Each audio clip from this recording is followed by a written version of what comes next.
condolences go out to the family of the missing people that we're discussing here today. I personally had a conversation with the mother of the two individuals at Huntington Beach this morning and explained what exactly we're doing, what we can do, and what's going to proceed from there. So really our thoughts go out with the families affected. But yesterday at 5:36 p.m. we received a call of two missing subjects right down here in back of me of staircase 3 that were swimming in Lake Erie.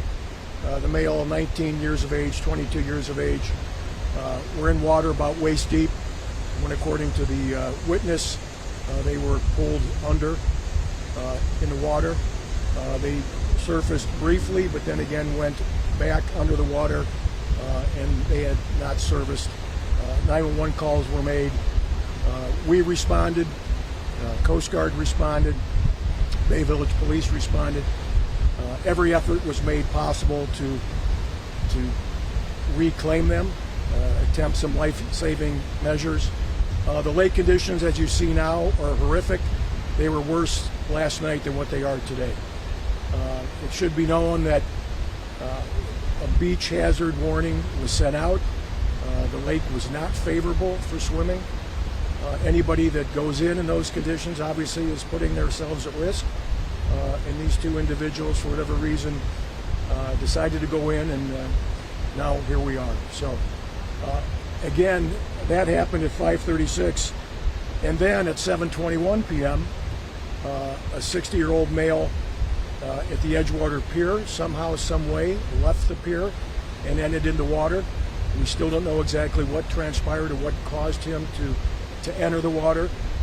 Cleveland Fireboat was shortly on scene, was able to actually see the male underneath the water and at the surface, but due to the lake conditions, they were not able to get close enough to effect a rescue. Our police boat has been out since early hours of this morning looking for this individual. The search continues for that male. The search today has been called off due to the weather conditions and will resume again tomorrow morning in the early morning hours. We had multiple units from multiple jurisdictions engaged in this effort. Every resource available was called into action. We did it from the air, we did it on land, we did it in sea, and still we will continue and hopefully be able to bring closure to these families and get them back to their loved ones. So that's what we know right now. I'm willing to answer any questions you folks may have. When you say on air, on land and sea, is that at this scene or is that both of them? At this scene, we have drones. There was a helicopter last night from the United States Coast Guard. Men on foot, men in the water, and then at Edgewater right now, it's just being done by our police boat. One thing I want to bring up that I didn't mention, such hazardous beach conditions, I actually spoke to some members of the dive rescue team that were in the water, and they told me they had 14 individuals tethered together and they were actually being pulled out into the lake. So you can only imagine 14 grown men actually tethered in full rescue gear being pulled out by a riptide, what these two subjects incurred yesterday. How bad have the rip currents been like yesterday? Well, anytime the National Weather Service issues a beach weather advisory due to rip currents, you got to pay attention. The conditions are bad. Don't go in the lake. You're putting yourself at risk and anybody else for that matter. I know it seems like common sense, but how do people know that the conditions are too bad for them to be able to go in that water? Well, I would hope one would visually observe the conditions of the lake. We have a big sign right by all staircases that say you're swimming at your own risk. It clearly identifies the hours of the lifeguards. The lifeguards were not on duty yesterday. And so people that go in are, they're taking a chance. And when people get caught in exactly the situation that took place yesterday, is there a protocol? Is there something you would recommend they do, or is it just call authorities to step in? Is there anything they could have done? Well, the first thing, I would rely on good common sense. And good common sense would say, don't go in the lake. There's all kinds of warnings. If it's rough, stay out. There's plenty of other areas to go get into water. But the Lake Erie is a great resource we have. It's a beautiful lake, but it's just as dangerous as the ocean, the Caribbean. Rip currents are everywhere. It doesn't matter. So don't go in the water when it's like this. And how long is it there? The beach is closed for now, obviously, how long do you think it's going to be closed? Will it be closed to the couple? Well, I would assume tomorrow morning we'll close again, Huntington and this north area due to the recovery effort. And then after that, it'll be up to the experts to decide if they want to continue the search or deploy more resources. I mean, we have everything available to us that was here this morning. There was multiple agencies involved in this. So we had all the equipment. It's just with the conditions, it's too dangerous for them to even recover the victims, which is really unfortunate. But we have to call it on safety.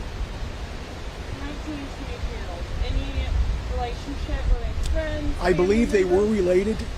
When I spoke to the mother and sister, they were very upset naturally. But if I recall correctly, I believe they were related.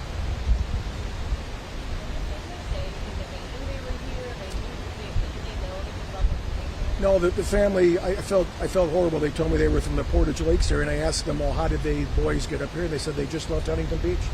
They loved everything that the Metro Parks had to offer, and this is one of their favorite spots to come. So, How does it make you feel that the Metro Parks are a place that people come to enjoy it? And we talked to a couple of things coming. well, it's horrible for us. We don't want to be together, all of us, under these conditions, but it's unfortunate, and it's a fact of life and things that we have to deal with. But we all have to learn from mistakes that people make, and if there was a mistake made, it was unfortunately they went into water on a day that they shouldn't have been. So I'm not putting blame on them, but we certainly, for everybody else that's watching, the lake's rough. Don't go. Don't even get near it. Wait for another day. You guys have lifeguards certain parts of the year, but at some points you don't really have lifeguards. Talk to me a little bit about it. It's like a go at your own risk type of. Sure. Well, any body of water such as this, as you swim at your own risk, we have specific areas that are designated swimming areas that are guarded, and they're seasonal employees, mainly college students that are very well experienced lifeguards, but they only work from a certain date to a certain date. And right now it's always through the second weekend of August. It has been like that traditionally for several years. Those college students go back to school, and then therefore we don't have any more lifeguards available. So the signs are readily available. You can read them. And obviously you don't see the big white towers with the lifeguards in their bright red suits with the megaphones, so it's an unguarded area. Be very, very cautious. Last question for me. Recovery. How long is? Let's say you start recovery tomorrow. How long is that going to go? Until you guys decide to call it off? I'll defer that to my expert, Captain Shabitzer. I just have one question. Can you speak to, did anyone see them for longer? Was one in distress, the other one going after the other? No, they were both. I spoke to I believe it was the sister, and they both were waded into the water about waist deep. They were just wearing shorts. I mean, it was a nice hot day yesterday, but the lake was horrible. And then they got sucked in, and then there were witnesses that called 911 right away. So, there was nobody else available to put themselves in peril and try and effect a rescue. And as far as the search efforts go, so, day one, last night, Bay Village Fire deployed rescue swimmers right off the rip. We tried to put in divers with limited success. Just the wave action did not allow us to get divers underwater. We continued with rescue swimmers, drones, and Coast Guard boat, as well as our police boat in the water.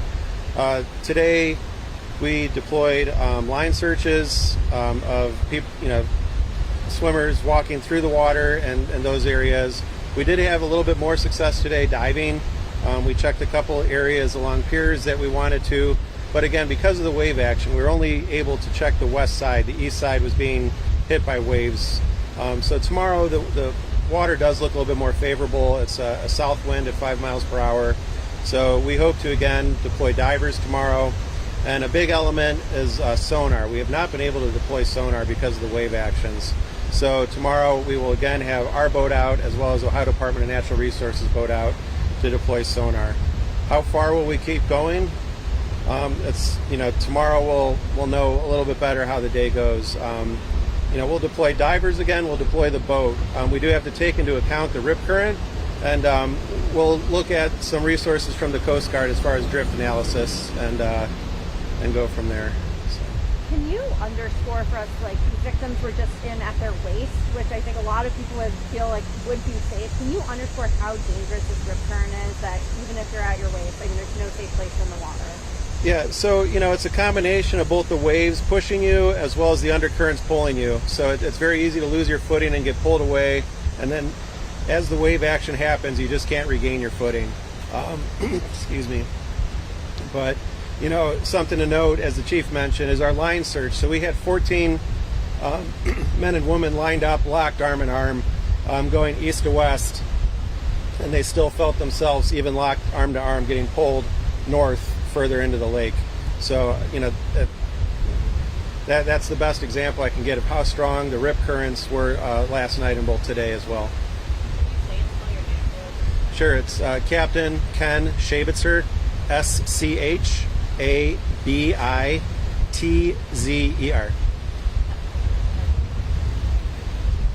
Metro Parks dive team, Cleveland Metro Parks Police, Cleveland Metro. Cleveland Metro Parks Police, and I'm our dive team coordinator. I guess, is there anything more that you could consider doing to put up signs about the rip current, or on days with the weather service? Well, the Metro Parks, I would say, is the experts in protecting and providing great service for all the reservations. And I think we're doing everything that we possibly can. We have signage that is huge. We have lifeguards that work on a seasonal basis, the same year in, year out. We have the National Weather Service that is giving everybody alerts on their cell phones. I mean, we're doing everything humanly possible. We also have to rely on people's good common sense to make good, sound decisions about when to enter the water. We can't control that. We do everything we can. We're so empathetic to the people that are victims here. But the Metro Parks can only do so much, and I think we're doing everything humanly possible. Technology, signage, officers patrolling, lifeguards. It comes to a point where the rest is on the person themselves. So. I think we're good. Thank you, Chief. Thank you very much. Thank you, Chief. You're welcome.